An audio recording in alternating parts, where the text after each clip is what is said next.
Bienvenidos, bienvenidas al segundo parcial de la asignatura Investigación, asignatura transversal de la Universidad Estatal de Milagro.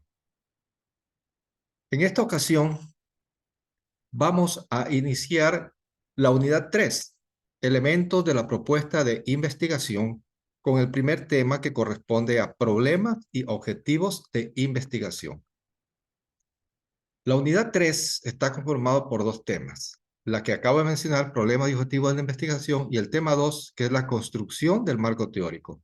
En primer lugar, vamos a ver el problema, cómo se establece un problema, cómo se determina el problema de investigación a través de las herramientas árbol de problemas y el diagrama de Ishikawa, y el planteamiento y sistematización del problema. Posteriormente veremos los siguientes subtemas. Para iniciar este primer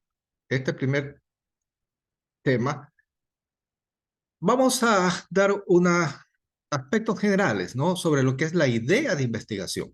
Es lo primero que tiene que venirnos a la mente, la idea de investigación. ¿A través de qué? De conocer cuáles son las principales generadoras de ideas.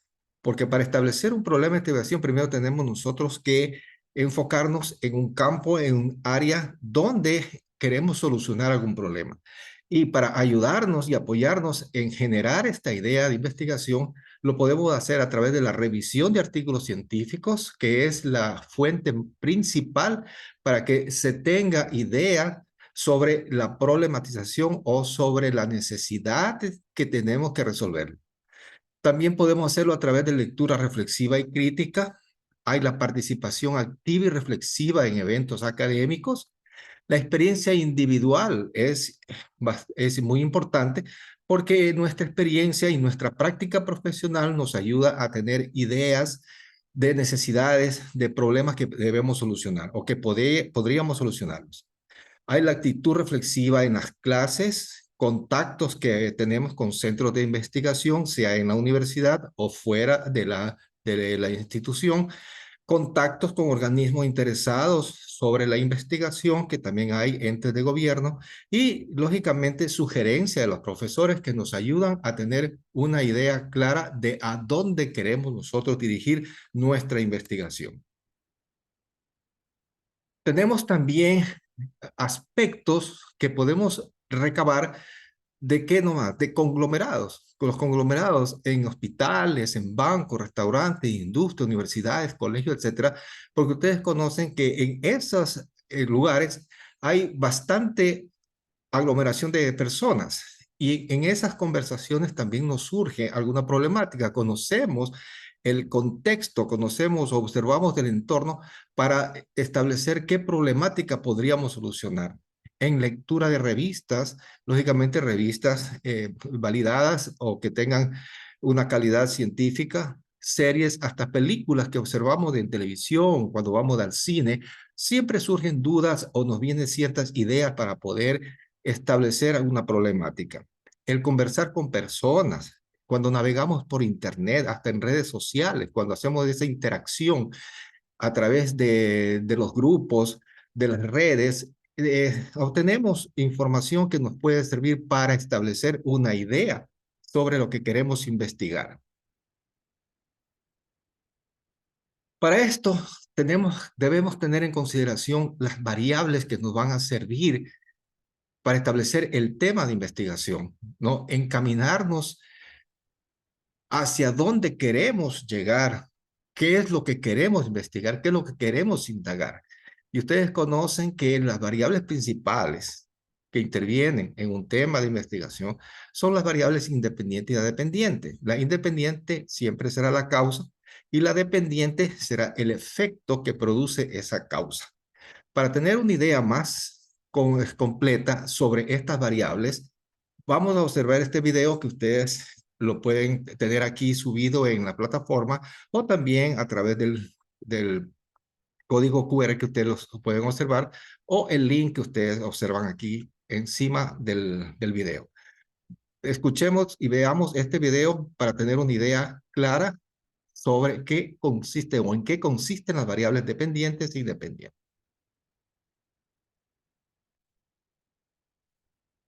Hola, con este video vas a aprender la diferencia entre variables dependientes e independientes de una forma fácil.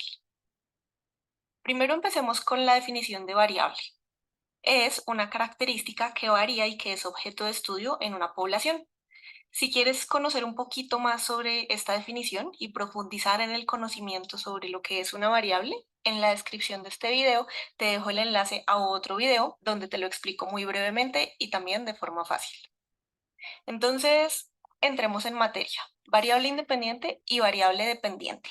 Lo que hay entre estas dos es una relación así, como una flecha, como que hay un entonces. Sucede la primera, entonces sucede la segunda. O queremos saber si la segunda sucede y en qué magnitud cuando la primera aparece. Hay una relación causa-efecto o una relación de primero y segundo, como de que la primera desencadena la segunda o puede ser causal de la segunda. En fin, vamos a verlo con muchos ejemplos para que te quede súper claro. Definámoslas primero. Independiente, condición que puede tener un efecto sobre la variable dependiente, como lo vimos ahorita en el esquema anterior. Y dependiente es la condición que puede ser afectada por la variable independiente. Aquí vemos claramente esa relación como de A entonces B o causa y efecto. Veamos el primer ejemplo. Supongamos que en esta ciudad hace mucho calor y resulta que hay unos estudiantes en una clase. Entonces acá tenemos las dos variables. Yo quiero saber si de pronto el calor afecta la atención o el grado de concentración de los estudiantes o el rendimiento académico. Entonces voy a definir las dos variables y digo, primero, temperatura ambiente. ¿Será que esa tiene una incidencia o un impacto, un efecto en la atención en clase, en los estudiantes? De pronto puede ser que cuando hace mucho calor ellos se desconcentran y en cambio cuando hace un clima más templado están más concentrados. Entonces, la primera sería la variable independiente de mi estudio y la segunda sería la variable dependiente. Veamos otro ejemplo. Hay una medicina que se llama aspirina y hay un virus que se llama coronavirus. Entonces yo digo, ¿será que están relacionadas estas dos variables? ¿Una puede influir en la otra?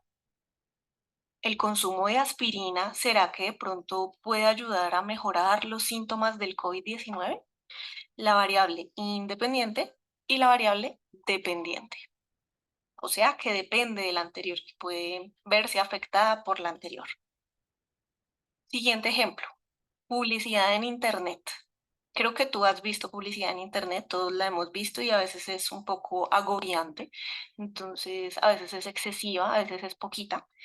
Y de pronto yo quiero saber si esa publicidad influye realmente en las compras que las personas hacen. ¿Será que la gente compra más y ve afectado, digamos que su comportamiento de compras debido a esa publicidad? ¿Será que hay esa relación? Entonces, primera variable, cantidad de anuncios en Internet. Segunda variable, compras anuales. La primera es la variable independiente y la segunda sería la variable dependiente. Otro ejemplo, supongamos que yo quiero averiguar la relación entre estilos de psicoterapia y el proceso de duelo en los pacientes. Entonces yo me estoy preguntando, bueno, todos esos estilos de psicoterapia o técnicas, ¿qué tanto influyen y de qué manera influyen en el proceso de duelo de los pacientes que consultan porque tuvieron la pérdida de un ser querido o algo similar? Entonces, en este caso, la variable independiente sería técnica de psicoterapia y la variable dependiente sería proceso de duelo.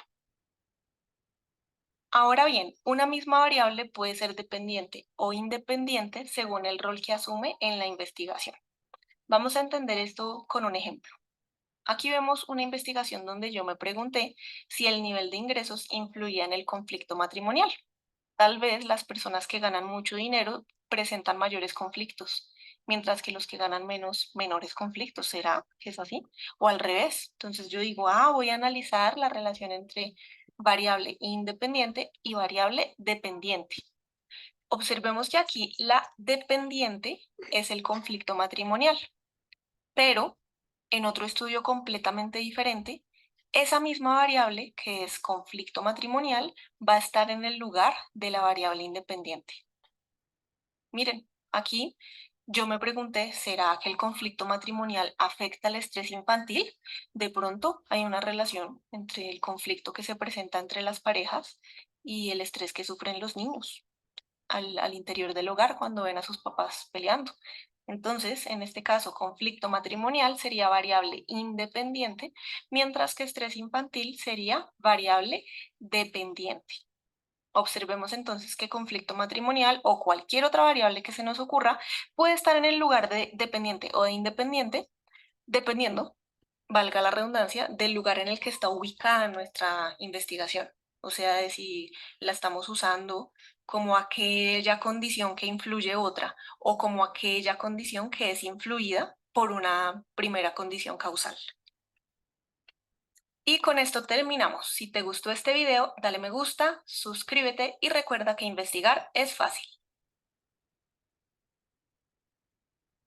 Bien, luego de haber visto ese video y haber entendido y comprendido qué son las variables dependiente e independiente, entonces ya estamos camino o cogiendo condiciones que podamos formular preguntas de investigación. Porque después que se establecen las variables, tanto dependiente como independiente, nos hacemos o debemos hacernos una pregunta de investigación para encaminar nuestra investigación, poder determinar nuestra problemática.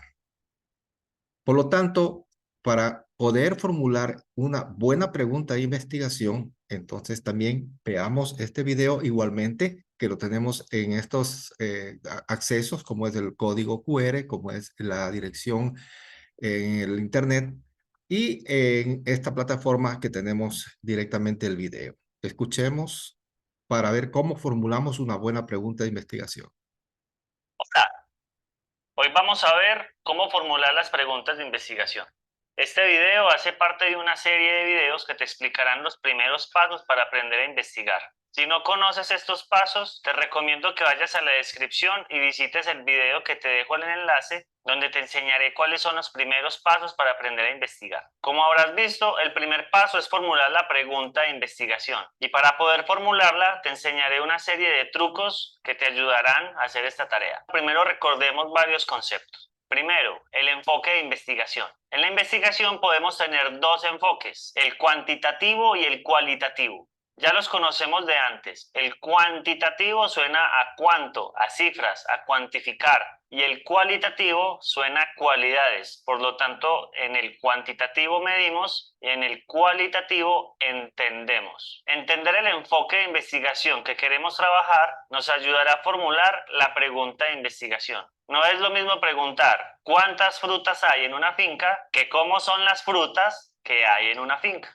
Observemos las características que tienen estos dos enfoques. El cuantitativo mide el fenómeno, mientras que el cualitativo lo entiende. Entiendas el fenómeno como el objeto de estudio. Como el cuantitativo mide cifras, números, cantidades, debe usar la probabilidad y la estadística para que el método científico dé un valor informativo correcto. Por ejemplo, si queremos estimar la cantidad de frutas que hay en una finca, ¿debo contarlas todas o usar un método estadístico apropiado para estimar cuántas frutas totales hay en esa finca? Mientras que en el cualitativo, como vamos a entender cómo son las frutas o qué cualidades tiene el objeto de estudio, no medimos, simplemente hacemos análisis, observaciones, comparaciones, entre otros instrumentos. Cuando estás haciendo un trabajo cuantitativo, ya tienes una pregunta previamente establecida. Por ejemplo, volvamos al caso de las frutas. Si queremos saber cuántas frutas hay en una finca, esta pregunta está previamente establecida, porque si no, no sabríamos qué ir a medir. Empezaríamos a medir cuántos árboles hay, la altura de los árboles, cuántas frutas hay, cuántas casas hay, cuántos perros, pero como ya tenemos la pregunta, ya sabemos qué medir.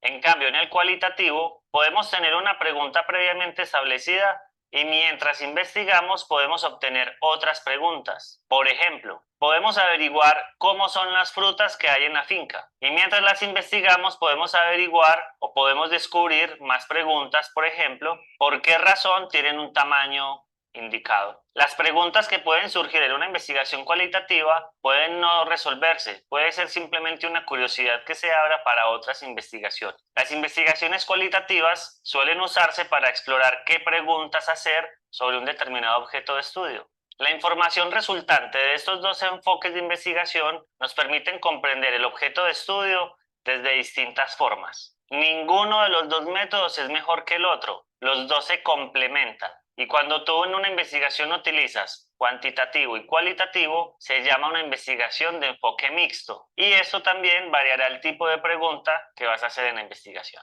Otro tema que podemos recordar es que la pregunta de investigación se relaciona con preguntas de conocimiento. Cuando no sabemos algo, lo debemos investigar. Si necesitamos conocer algo, es la necesidad de un proyecto de investigación. Y por eso te enseñaré a continuación una herramienta muy útil para ver cuáles son los diferentes procesos cognitivos en los que puedes trabajar. Esta herramienta se llama la taxonomía de Bloom. Y en la versión del 2001 presenta 6 procesos cognitivos que te voy a mostrar en la imagen. Como puedes ver, existen procesos cognitivos como comprender, aplicar, analizar, evaluar o crear. Y de todos estos procesos podemos hacer trabajos de investigación, preguntas de conocimiento. Por ejemplo, si queremos comprender, las preguntas de investigación serían tipo ¿cómo se clasifica? ¿Cómo se explica? ¿Cómo se compara? Entre otras. Lo que queremos es comprender el objeto de estudio. Si queremos hacer una investigación sobre cómo aplicar algo, las preguntas serían tipo ¿cómo se usa? ¿Qué ejemplos de aplicaciones hay? ¿Cómo se organizan? ¿Cómo se aplicaría? Entre otras. Si queremos analizar, las preguntas serían tipo ¿cuáles son las partes o los rasgos de? ¿En qué aspectos está? ¿Cómo se relaciona? ¿Qué motivos hay? ¿Qué causas hay? ¿Cómo se justifica? ¿Qué evidencias hay? Entre otras. Si queremos evaluar, las preguntas de investigación serían tipo ¿cómo se comprueba? ¿Qué es mejor? ¿Cómo se determina?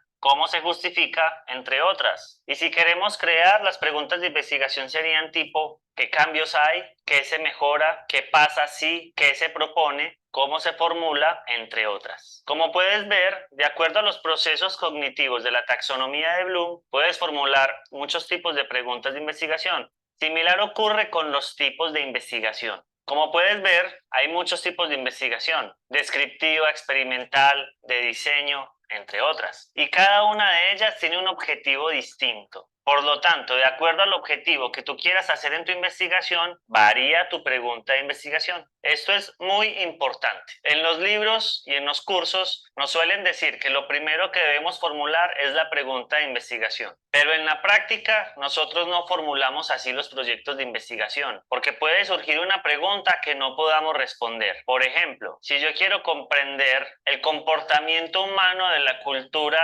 iraquí, por más interesante que sea, desde Colombia me queda imposible o muy difícil responder a esta pregunta. Por lo tanto, antes de formular la pregunta de investigación, debemos observar cuáles son nuestras capacidades investigativas, cuáles son los métodos que queremos hacer, debemos hacer o sabemos hacer. Pero sigamos aprendiendo lo que se necesita hacer para la pregunta de investigación y más adelante te enseñaré por completo cómo formular la pregunta. ¿Cuáles son las características que debe tener una pregunta de investigación? Primero, deben ser claras y precisas. Entre más exactitud tenga la pregunta de investigación, más probabilidad de éxito tendrás de que tu proyecto termine con éxito. Por ejemplo, si yo quiero saber cuál es la estatura promedio de las personas que viven en una ciudad, tengo que analizar a todas las personas o aplicar algún instrumento estadístico para poder medir el promedio de todas las personas. En cambio, si le doy más precisión al proyecto y en vez de consultar la estatura promedio de todas las personas de una ciudad, quiero establecer la estatura promedio de todas las personas de un barrio, al darle esa precisión se reduce la población y va a ser más fácil que el proyecto llegue a fin con éxito. Entre más grande sea tu pregunta de investigación, más trabajo tendrás. Y como estamos aprendiendo a investigar, lo mejor es que empieces por algo corto, por algo pequeño que tú puedas realizar. Estas preguntas deben dar respuestas abiertas, que no sean dicotómicas, es decir, que su respuesta no sea ni sí ni no, sino que den un amplio espectro informativo, porque para eso vamos a investigar, no para un sí y un no, sino para comprender, cuantificar, entre otras. Y recuerda que la pregunta también se puede formular de acuerdo a la metodología que estés usando. Es decir, la pregunta la podemos formular de acuerdo a los objetivos y a las actividades que nosotros sabemos hacer, y eso tenlo muy presente. Ahora, cuando ya tengamos claro cuáles son nuestros objetivos y cuáles son nuestras actividades, podemos formular la pregunta siguiendo la siguiente estructura. Lo primero es una frase de inicio interrogativo. Esta frase comienza con un pronombre interrogativo. Por ejemplo, ¿qué? ¿Quién? ¿Cómo? ¿Cuándo? ¿Dónde? ¿Cuáles? ¿Por qué? ¿Para qué? ¿Qué beneficios? ¿Qué causas? ¿Qué perjuicios? Entre otros. Con esto, obviamente, empezamos una pregunta. Luego debemos colocar cuáles son las variables de estudio. Puede ser una o pueden ser múltiples. Cada variable debemos detallarla con cualidades y un contexto. Eso nos facilitará darle precisión al proyecto de investigación desde la descripción de las variables. Por ejemplo, no es lo mismo estudiar la estatura promedio de las personas que estudiar la estatura promedio de las personas entre 30 y 50 años de la ciudad de Medellín, que están ubicadas en la comuna 2, que trabajan.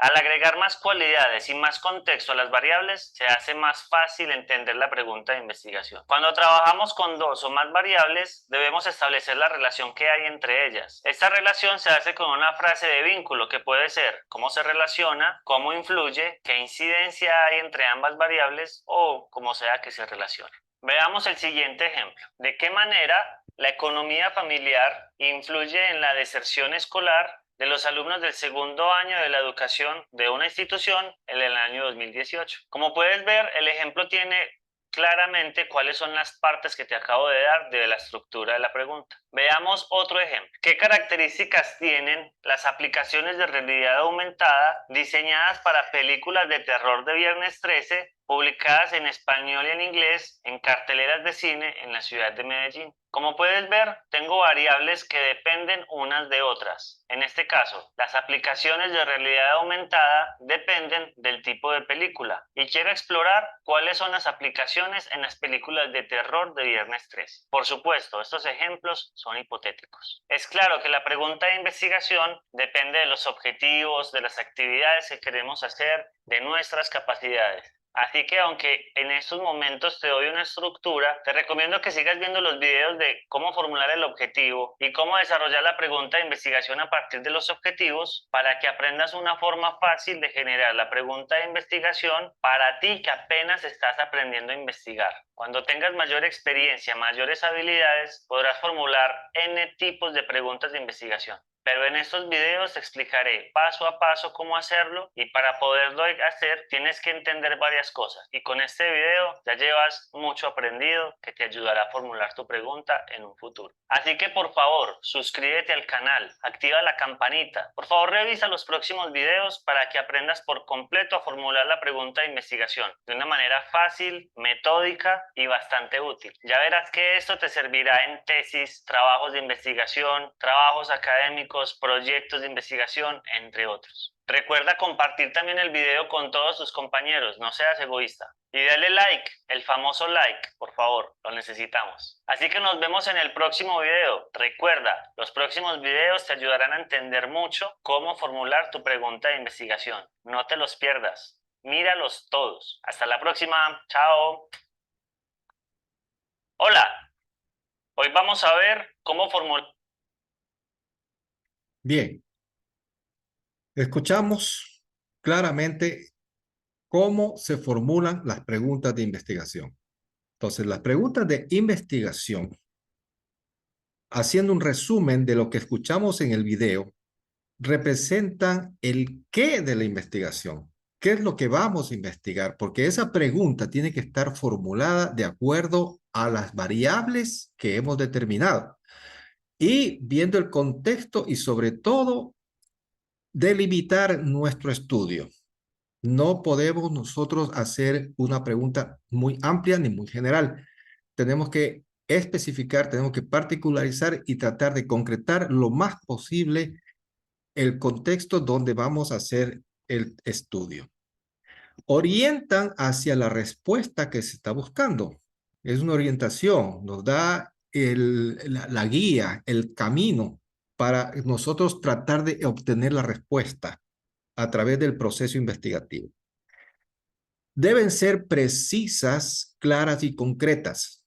Aquí vimos algunos ejemplos, alguna forma de cómo iniciar la pregunta. Y si tenemos claro qué es lo que vamos a investigar y dónde lo vamos a hacer, entonces la pregunta debe ser clara y debe ser concreta. Y establecer los límites de espacio y tiempo de estudio, eso es delimitar. Vamos a delimitar la pregunta de investigación que prácticamente delimita también el tema de investigación.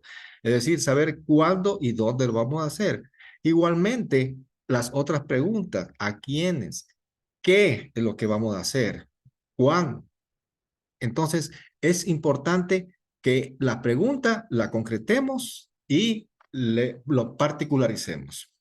Bien, luego de haber ya visto estos videos sobre las variables principales que intervienen en una investigación, estableciendo el tema de investigación que debe constar con las dos variables principales, que es la causa, que es el efecto, y formulada la pregunta, entonces podemos ya pasar al siguiente paso, que es determinar ya el área problemática para hacer la problematización, es decir, poder redactar todos los problemas, todas las causas, los defectos que observemos en el objeto de estudio. Y para eso podemos utilizar dos herramientas que son muy utilizadas en este tema de la problematización, como es el árbol de problemas y como es el diagrama de Ishikawa. En primer lugar, vamos a ver en qué consiste el árbol de problemas, que es una de las herramientas muy utilizadas, especialmente en investigaciones de índole social, de índole técnico, en cualquier campo que se necesite. Entonces, veamos asimismo en qué consiste el árbol de problemas, ya con el mecanismo que conocemos a través de este video y donde lo podemos encontrar también a través del código QR y de la dirección del internet que ustedes pueden observar. Veamos qué es el árbol de problemas.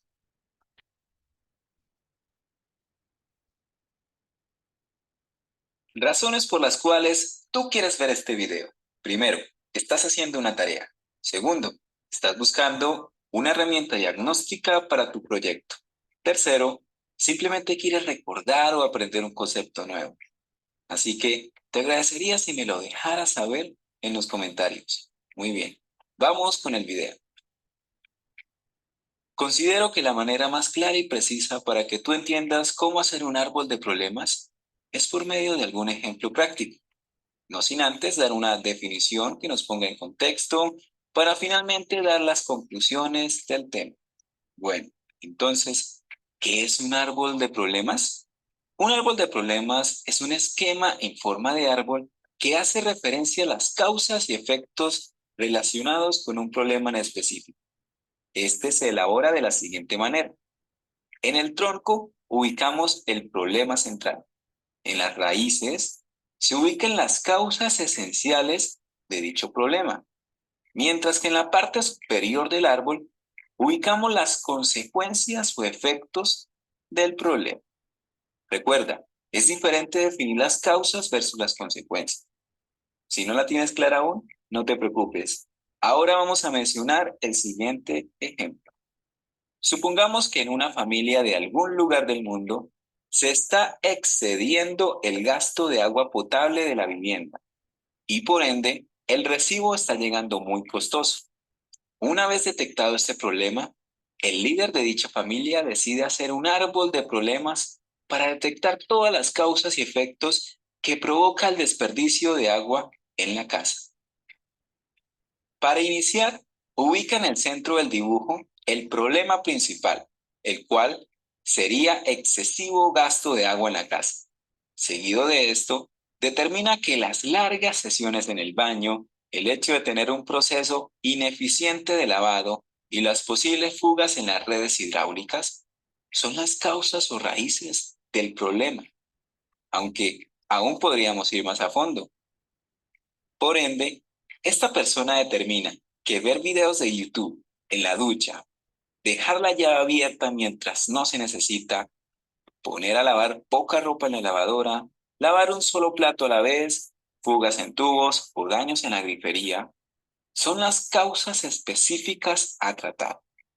Una vez hecho esto, esta persona se dispone a evaluar todos los efectos que tiene el desperdicio de agua y llega a la conclusión de que aparte de tener que pagar más dinero en el recibo de fin de mes, también se está provocando una afectación al medio ambiente, al contaminar en mayores cantidades y aumentar la escasez de agua.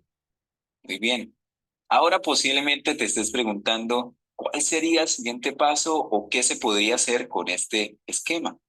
Bueno, pues una vez especificado el problema, es mucho más sencillo dar una solución práctica a cada raíz o causa de dicho problema.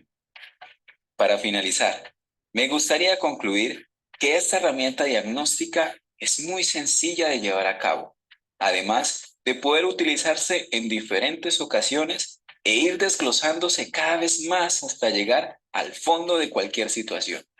Además, en el caso de ser utilizada para un proyecto de grado, facilitaría la identificación de los objetivos, tanto generales como específicos. Muchas gracias por ver este video y no olvides suscribirte a nuestro canal para tener un aliado en tu proceso formativo. Muy bien. Entonces, acabamos de observar que el proceso de desarrollo de un árbol de problemas es sumamente fácil. Lo que se necesita es tener claro el problema que vamos a tratarlo. Y lógicamente, si identificamos perfectamente el problema, las causas también las podemos conocer.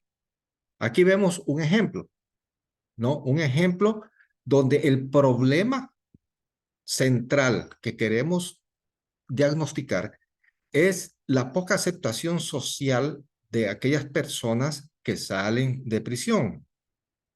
Lógicamente, estas personas salen con problemas, salen con poca ubicación, etcétera. Entonces nosotros queremos determinar para ver qué solución le podemos dar a aquellas personas que ya salen en libertad, pero primero vemos por qué son poco aceptados en nuestra sociedad y vemos estas causas principales. Entonces, ¿qué determinamos? Que estas personas salen con alta dependencia a sustancias adictivas. También salen con su salud física y emocional deteriorada, con problemas de estrés, con problemas de autoestima, etcétera, ¿no? Tienen también bajas posibilidades de contar con un ingreso legal mínimo. Y esos tiempos prolongados de ocio que tienen encerrados. Asimismo, las causas específicas para cada una de las causas principales, vemos que su salud física y emocional deteriorada se debe ¿a qué? A la baja autoestima y control que tienen adentro. La alta reincidencia de enfermedades. Igualmente, ¿por qué no cuenta con un ingreso legal mínimo? Porque tienen bajas posibilidades de contar con un empleo digno. La baja escolaridad y analfabetismo. Entonces, son estas causas que se determinan, que no son difíciles de establecer porque conocemos en nuestra realidad qué es lo que origina precisamente a que estas personas no sean aceptados totalmente en la sociedad. Y eso, ¿qué efectos tienen? ¿Qué efectos pueden tener en caso de que no haya o no se busque una solución? Que se produzca una desigualdad social y que vaya en aumento. Que haya discriminación laboral para estas personas. Todo esto va a desencadenar una marginación y los recursos limitados que ellos también van a tener. ¿Y cuál sería el impacto final en caso de que no se busque una solución? Va a terminar en una reincidencia delictiva. Entonces, ese es el impacto mayor. Por lo tanto, el árbol de problemas es muy fácil desarrollarlo, siempre y cuando tengamos nosotros clara la idea de qué es lo que queremos solucionar. Entonces, ahí está. ¿Por qué es el árbol de problemas? Que tiene su tronco, que es el problema central, las causas, que vienen a ser las raíces del árbol, y los efectos, lógicamente, son las ramas que están en la parte superior.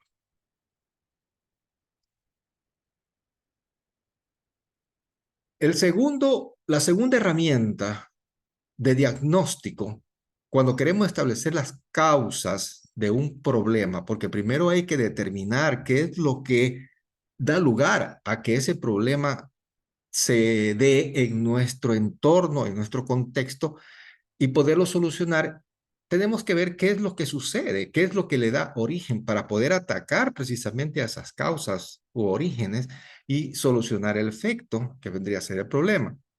Entonces, la segunda herramienta es precisamente cómo desarrollamos este diagrama de Ishikawa, o que se lo denomina también espina de pescado. Entonces, veamos asimismo este video muy instructivo para tener clara la idea de cómo se desarrollan estas herramientas. Hola, mi nombre es Ana María Domínguez, doctora en Ciencias Químicas. En la resolución de problemas, una etapa muy importante es comprender el problema y analizarlo. En este video te mostraré una metodología que te será de mucha utilidad para realizar el análisis de las causas principales de un problema, de cualquier ámbito, empresarial, social, medioambiental, salud, entre otros. El método al que me referiré es conocido como espina de pescado, causa-efecto o diagrama de Ishikawa, en honor a su creador. El objetivo es contribuir a que continúes desarrollando o perfecciones tu competencia en resolución de problemas. Actualmente puedes contar con herramientas que combinan una serie de metodologías o estrategias como Lean Six Sigma, ACR, TRIZ, entre otras, que te servirán de apoyo en la resolución de problemas. Algunas de ellas incluyen el análisis de causas. Para realizar el análisis de causas, debes haber definido el problema. Es ideal que cuentes con la colaboración de tu equipo de trabajo e incluir personal involucrado en el problema, ya que esto nos permitirá aplicar la estrategia lluvia de ideas, brainstorming, ya sea para identificar las causas, posibles soluciones o establecer criterios de priorización, puesto que al finalizar este proceso se deberá discriminar y tomar decisiones referentes al cúmulo de información y datos que tendremos, con el objeto de identificar la causa raíz del problema que queremos solucionar. ¿Cómo identificamos una causa? Vamos a identificar una causa en el siguiente ejemplo. Digamos que estamos analizando la desaparición de las abejas en el predio San Benicio. Si te preguntas por qué desaparecen las abejas, estarás en busca de las causas. Digamos que una de las respuestas sería uso indiscriminado de pesticidas. Tendrías una causa directa. Y si a tu causa directa le preguntas por qué, tendrás una subcausa o causa secundaria. Preguntemos, ¿por qué hay un uso indiscriminado de pesticidas? Una respuesta podría ser porque el personal aún no está capacitado en el uso de pesticidas. Ahora bien, una vez identificadas las causas, ¿cómo detectar las que realmente se relacionan con el problema que hemos definido? Para ello puedes establecer criterios que te permitan discriminar, como por ejemplo, esta causa no afecta a quién o a lo que se quiere beneficiar con la solución de esta causa está fuera de las posibilidades, esta causa no afecta el problema planteado o lo hace indirectamente, esta causa es en realidad un efecto. Para evitar confundir una causa con un efecto, debes tener claro que el efecto se presenta, digamos que como el síntoma de una enfermedad o una consecuencia. Un ejemplo, la erosión del suelo. Podríamos decir que es una consecuencia de la tala indiscriminada de árboles. Recordemos que una causa tiene asociado un efecto y viceversa. Entre estas dos situaciones se produce una relación causal. Si se tala de manera indiscriminada, se incrementa la erosión de los suelos. Entonces, ¿cuáles son los beneficios de elaborar un diagrama de Ishikawa? El diagrama no solo nos permitirá establecer una relación causa-efecto, sino que también ayudará al equipo a comprender mejor el problema, a visualizar las razones o factores que contribuyen, las relaciones entre ellos, a organizar información y discriminar en base a experiencia, antecedentes, datos, evidencias, cuáles causas podrían ser las más importantes, a identificar la causa raíz, apoyándonos con otras metodologías para proponer posibles soluciones o medidas y trazar planes de acción que nos ayudarán a ahorrar tiempo y recursos. ¿Qué tal si elaboramos un diagrama de Ishikawa? Hagámoslo utilizando un ejemplo. Paso 1. Digamos que hemos definido nuestro problema, el cual será abandono de los estudios universitarios. Comenzamos trazando una línea central tipo flecha, cuya cabeza apunta hacia el problema o efecto de interés, situado a nuestra derecha. Paso 2. Dibujar líneas diagonales al eje central que corresponderán a las categorías, factores, áreas o elementos involucrados con el problema. De esta forma, luego de construido el diagrama, se pueden identificar el o las categorías que tendrán mayor influencia en nuestro problema. En la literatura puedes encontrar las categorías más utilizadas. Por ejemplo, en el ámbito de producción se han descrito 6 categorías: la mano de obra, equipamiento, entorno, materiales, procedimientos, medición. En el ámbito de calidad, las categorías más utilizadas son recursos, comunicación, capacitación, conducción. En nuestro ejemplo colocaré 4 de las categorías que se han reportado en diferentes publicaciones científicas y que corresponden a los factores, como muestra la figura: académicos, institucionales, estudiantes y socioeconómicos. Una vez situadas nuestras categorías, continuamos con el paso 3. En esta etapa definiremos las causas principales por categoría y las subcausas asociadas a ellas.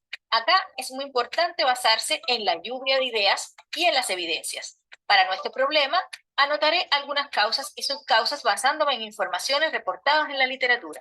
En la categoría estudiante, ¿por qué un estudiante abandonaría sus estudios? En realidad son muchas las respuestas que podría tener esta pregunta. Para nuestro ejemplo colocaré solo 3: el entorno familiar, la formación básica y las técnicas de estudio. En la categoría que incluye causas institucionales, algunas de las respuestas a la pregunta ¿por qué la institución contribuye al abandono de los estudios? Pueden ser por un mal balance de la carga horaria, deficiente información sobre los planes de estudio de las carreras y recursos insuficientes.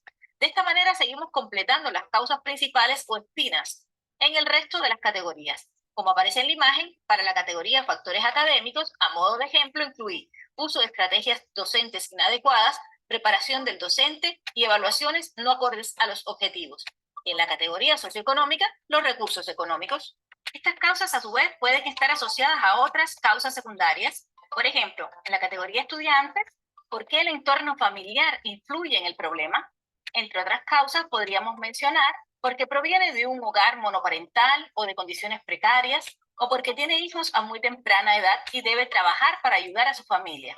Colocaremos una de ellas en el diagrama, en este caso, trabajo juvenil. Y así puedes seguir preguntándote por qué y haciendo un análisis más profundo de las causas y plasmándolo en tu diagrama, ya que una vez identificadas las causas, puedes establecer soluciones, tomar medidas o acciones que te permitan eliminarlas y solucionar el problema. Te invito a que comiences a practicar, ya sea analizando un producto, un proceso o sus etapas, o quizás un problema social. Esta cápsula tiene como fin aportar en el indicador de nivel intermedio, analiza un problema desde su contexto y proyecta soluciones, estableciendo etapas para resolverlo, el cual forma parte de la competencia transversal sello resolución de problemas.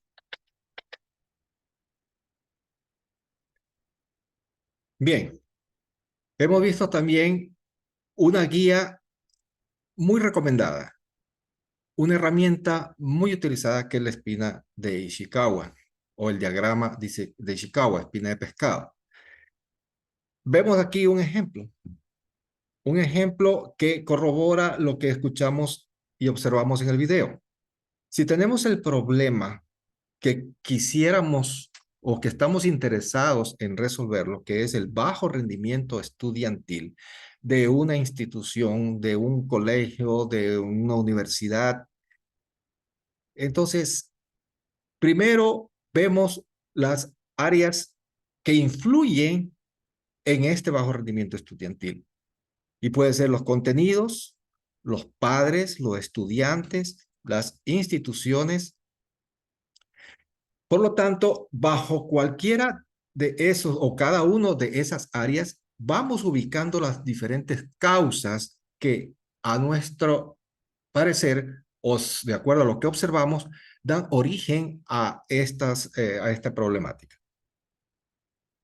Vemos que en el caso de estudiantes, tienen una autoestima baja, tienen problemas de aprendizaje, no prestan atención en clase, llegan tarde. Entonces, son las principales causas por parte de los estudiantes que dan lugar al bajo rendimiento estudiantil. Los padres, ¿qué culpa tienen los padres? Maltrato familiar, bajos recursos, falta de dedicación, etcétera.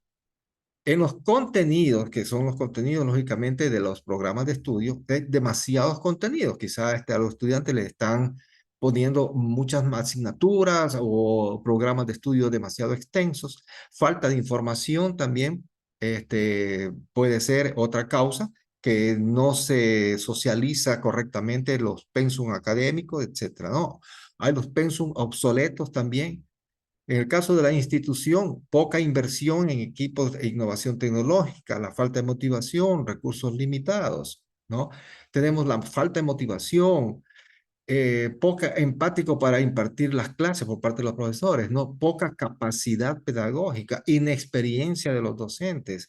Entonces, como podemos observar, es una herramienta que nos ayuda a establecer un sinnúmero de causas para poder nosotros tener una idea y llegar a una solución de estos problemas. Lo importante es establecer perfectamente cuál es el problema que vamos a tratar de resolverlo. Y ese viene a ser la principal variable, que es la variable dependiente.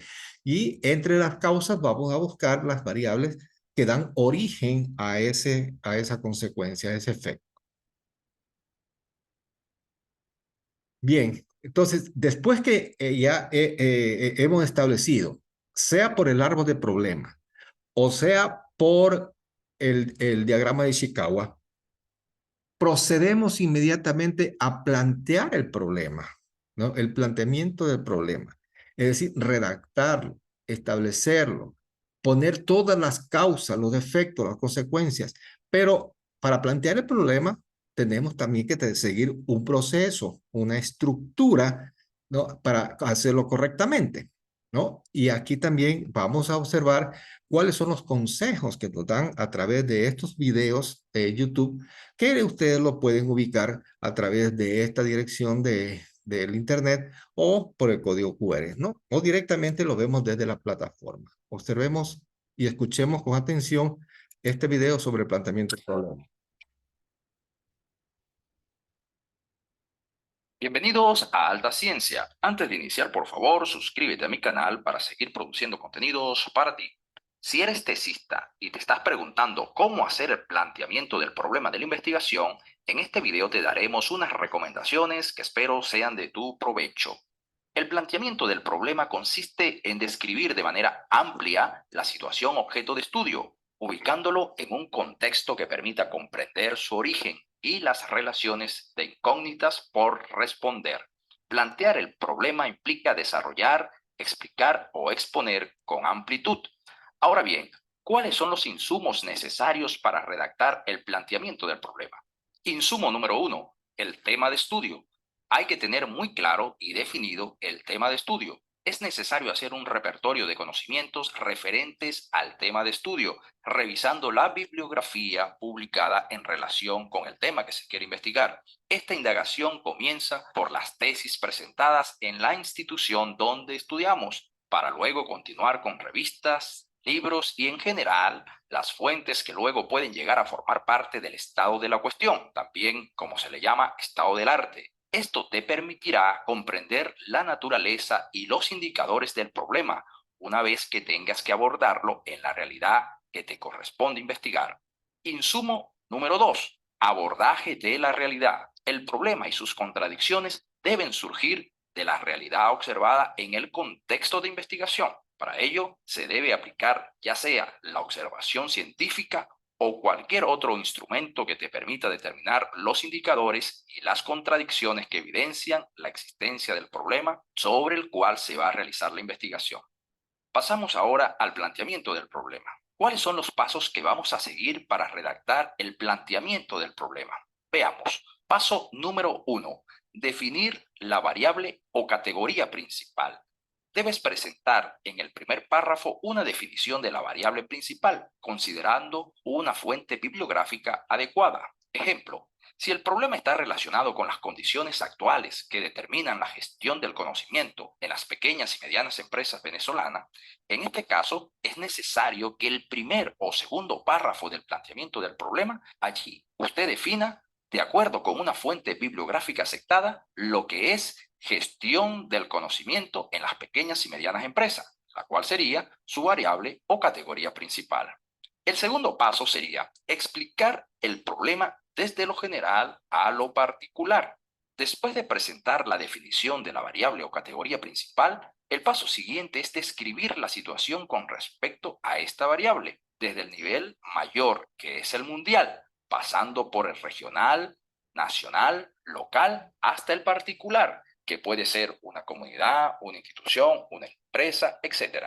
En este paso es necesario ir de lo general a lo particular y debes aterrizar en el nivel que estás estudiando. En cada nivel es importante presentar datos estadísticos o cualitativos que describan la situación sobre la variable o categoría definida y cómo ha evolucionado. El paso número 3, explicar las causas de la situación descrita. Aquí presentas las posibles causas que originan la situación descrita en el paso 2 para cada uno de los niveles. Ojo, cuando describas el problema a nivel particular, debes recordar que tienes que hacer uso de los datos e indicadores que recopilaste en la observación de esa realidad concreta cuando la abordaste. Paso número 4, explicar las consecuencias del problema. De igual manera que en el paso 3, aquí presentas las posibles consecuencias generadas por la existencia de la situación descrita en el paso número 2 para cada uno de los niveles. Y el paso número 5, redactar el pronóstico de la situación. Aquí usted se coloca en una situación hipotética. Considere que la situación descrita siga así por un periodo de tiempo y responda a la pregunta: ¿qué ocurrirá si la situación continúa? En caso de que no se resuelva el problema, ¿cuáles serían los efectos a futuro? Sexto paso, redactar el pronóstico. Como una tarea del investigador es la de controlar hechos, debe contestar las siguientes preguntas después de redactar el pronóstico. ¿De qué manera actuar para que no se cumpla el pronóstico? ¿Qué conviene hacer u organizar? ¿Qué paso seguir? El texto resultante será el control del pronóstico. Y el último párrafo debe ser el paso previo a la formulación del problema de investigación. Y así pasamos a el paso número 7. Lo consideramos. Mientras que el planteamiento es exponer, proponer el problema, la formulación es expresar en términos precisos y claros. La formulación de un problema consiste en la presentación oracional del mismo, es decir, reducción del problema a términos concretos, explícitos, claros y precisos. Es la concreción del planteamiento en una pregunta precisa y delimitada en cuanto a espacio, tiempo y población, si fuera el caso. Existen dos formas de enunciar el problema, una interrogativa y otra declarativa. En un próximo video explicaremos detalladamente cómo hacer la formulación del problema. Hasta aquí el video de hoy. Bien, entonces, aclaremos por qué es tan importante el planteamiento del problema. Porque si ustedes observan, toda investigación, sea proyecto, sea artículo o sea actividad investigativa, inicia con el problema. No hay ninguna investigación que no inicie por el problema. ¿Por qué? Porque una investigación es establecer el problema, plantear el problema y termina con una posible solución a ese problema. Para eso se sigue un proceso que se le va viendo en el transcurso del curso. Entonces, el problema, lógicamente, hay que definirlo y delimitarlo, es decir, establecer claramente dónde y a quiénes se va a tratar de solucionar o quiénes están padeciendo por esa necesidad. Lo justificamos y al definirlo y justificarlo, nacen las preguntas de investigación. En las preguntas vienen a conformar la base para formular los objetivos. Los objetivos es la guía, es el horizonte, la meta a donde queremos llegar con nuestra investigación. En casos que se necesita la hipótesis, también planteamos la hipótesis. Y estos objetivos y estas hipótesis que se plantean orientan a la metodología que se va a aplicar en el campo de estudio. Aquí es donde se establece qué tipo de investigación, qué método de investigación, qué técnicas de investigación se van a aplicar. Y esa metodología nos guía hacia los resultados y nuestras conclusiones. Y lógicamente, esos resultados que se obtienen en el campo de estudio van a responder a las preguntas. Entonces, ahí está la coherencia. Si ven ustedes, es un ciclo.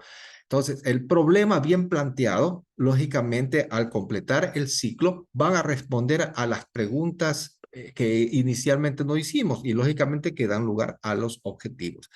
Todo este ciclo que se observa del planteamiento del problema tiene como base la revisión de literatura. No puede haber investigación si no se hace una revisión exhaustiva bibliográfica. Es muy importante consultar las publicaciones que ya están realizadas, las investigaciones que ya han sido publicadas en artículos científicos, en libros, en papers, etcétera. Y toda esa base se asienta en qué? En los principios éticos de la investigación. Entonces, por eso es que la importancia del planteamiento del problema es bastante significativa. Si definimos el planteamiento del problema, es una parte fundamental del proceso de investigación, fundamental, es el fundamento de la investigación. Pues este planteamiento del problema determina y encausa todas las acciones que posteriormente se seguirán. Si no tenemos planteamiento de problema, no podemos nosotros completar o seguir o continuar con los otros componentes del proceso investigativo. Y mire lo que dice este autor, desde el año 1967, un problema correctamente planteado está parcialmente resuelto. Por lo tanto, para plantear el problema tenemos que aplicar lo que hemos visto. La herramienta diagnóstica, sea el árbol de problema, sea la espina de Ishikawa, a través de las variables perfectamente determinadas y que dan lugar al tema de investigación. Los elementos que componen el planteamiento del problema son estos cuatro. Primero, definir y delimitar el problema. ¿Qué significa esto? Establecer la unidad de análisis, es decir, a quién vamos a investigar. Los límites que va a tener, tanto teórico, los límites teóricos, lógicamente, son las variables, ¿no? Nos limitamos a investigar esas variables, toda la teoría que existe sobre esas variables. Los temporales, lógicamente, el año, el periodo que ustedes van a hacer la investigación, y las espaciales, es decir, dónde se ubica el problema. Hay que delimitarlo. Vienen las preguntas de investigación que ya hemos visto. Formular la pregunta es fundamental, que viene a significar el qué del estudio, como vimos ya anteriormente. Los objetivos son las guías del estudio, ver hacia dónde vamos a ir, hacia dónde queremos llegar. Y lógicamente justificar el porqué de esa investigación y para qué vamos a realizar esa investigación. Lógicamente, ahí tendrá que mencionarse una posible solución a la que pensamos llegar. Ok, ahora, ya hemos tenido o sabemos cómo hacer la problemática, ¿no? Veamos ahora es cómo redactamos esa problemática, porque la redacción tiene que ser muy clara y tiene que mostrar de forma concreta, precisa, qué es lo que está pasando en el entorno para que el lector de nuestro trabajo se dé cuenta de cuál es el verdadero problema, cuáles son las causas y sobre todo a dónde se piensa llegar. Entonces veamos y escuchemos este video que también que lo podemos encontrar en las direcciones que ustedes pueden observar. Hola a todos, ¿cómo están? Soy Eugenia de Los Ángeles Represa, del canal Educatips. Si esta es tu primera vez, te invito a suscribirte, a activar la campanita para que te anuncie cuando se suba un nuevo video, pero también a compartir los materiales con otras personas que consideres les sea de utilidad. Si estás viendo este video, es posible que sea porque quieres construir la problemática de tu investigación y quieres saber cómo hacerlo. No te preocupes, aquí te daré consejos valiosos que te ayudarán a elaborarla fácilmente.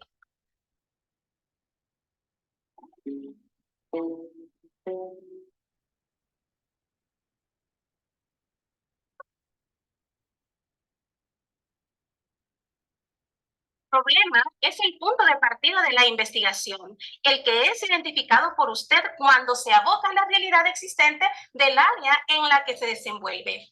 Esa realidad muestra diferentes dificultades y situaciones que no han sido respondidas ni resueltas. Para ello, como investigadores, tenemos la tarea de identificar esas dificultades y buscar a través de la investigación darle respuesta. Es clave aquí realizar una especie de diagnóstico en el que se establezcan las necesidades o dificultades que padece nuestra sociedad. Y eso se alcanza abocándonos a la lectura. Y en función de la viabilidad, seleccionar una de ellas. Es necesario centrarte en algo en concreto. No trates de abarcar demasiado en tu investigación. Es mejor delimitar qué es lo que quieres investigar. Es evidente que la problemática a investigar debemos construirla, pero la pregunta es ¿cómo? Veamos ahora 4 claves importantes. Primera, responde a la pregunta, ¿qué se sabe ya del problema? Así como las soluciones a este, que se conocen hasta el momento, según estudios previos. Debemos hacerlo de lo general a lo específico, descubriendo el contexto donde se desarrolla el problema. Por lo tanto, escribe un párrafo en el que explique lo que se sabe hasta el momento a nivel mundial respecto al problema que ha seleccionado. Escribe otro párrafo más a nivel regional, puede ser latinoamericano. Otro párrafo a nivel de país y otro a nivel local. Segunda, infórmate acerca de en qué consiste ese problema. Para ello, escribiremos otros párrafos más apuntando cada uno a los siguientes elementos. ¿Quiénes se están viendo afectados con el problema? ¿Quiénes están generando ese problema? Describe dónde se está generando el problema. ¿Cuáles son las causas de ese problema? ¿Y qué puede pasar si el problema no se resuelve? Tercera, debemos definir las categorías o variables principales que se estarán abordando en la investigación. Usa definiciones de organizaciones, instituciones o autores representativos del área donde estás realizando la investigación. Cuida mucho las fuentes a utilizar.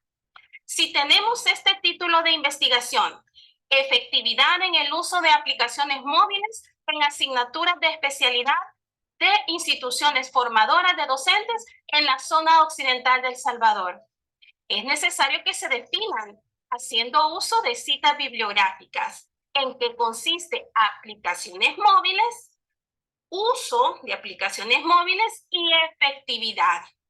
Cuarta, escribe la pregunta de investigación, en función de la cual girará toda tu investigación. La pregunta de investigación fácilmente puedes redactarla basándote en el título. Por ejemplo, si tenemos este título, efectividad en el uso de aplicaciones móviles en asignaturas de especialidad de instituciones formadoras de docentes en la zona occidental de El Salvador, ¿cómo quedaría redactada entonces la pregunta? Exactamente. ¿Es efectivo el uso de aplicaciones móviles en asignaturas de especialidad de instituciones formadoras de docentes en la zona occidental de El Salvador? Correcto. Fácil, ¿verdad? Si vas redactando un párrafo o párrafos por cada aspecto que te he sugerido aquí, tu problemática a investigar será un éxito. Quisiera que en comentarios me expresaras qué te ha parecido este video y posteriormente me compartas la experiencia que tuviste de seguir estas 4 claves básicas. Número 1, aclarar qué se sabe del problema. Número 2, ¿en qué consiste el problema? Número 3, definir categorías o variables principales. Y número 4, redactar la pregunta central de investigación. Ahora regálame un like al video, suscríbete a este canal, comparte con tus conocidos y nos vemos hasta el próximo video. Escríbeme un comentario. ¿Qué otras temáticas más te gustaría que desarrollara en próximos videos? Y recuerda, nunca dejamos de aprender.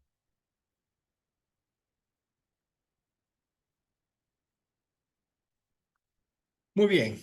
Entonces, para ir terminando ya esta sesión de clase, repasemos estos criterios para plantear el problema. Son 3 criterios que debemos tener siempre a consideración, conjuntamente con lo que las recomendaciones y las claves que hemos visto en los videos. El problema debe estar formulado como pregunta o como una proposición afirmativa. Esa es la formulación de la pregunta. Debe expresar una relación entre 2 o más conceptos o variables. Por eso es que yo les recomiendo es que se aplique la variable dependiente y la variable independiente e interrelacionar entre las dos y ver cuál es la que causa y el efecto que queremos nosotros resolverlo. En estudios analíticos o en estudios descriptivos transversales en donde se busca asociación entre variables. Y debe implicar la posibilidad de realizar una prueba empírica. Es decir, el planteamiento del problema nos tiene que dar un camino para poder recabar información en el campo de estudio.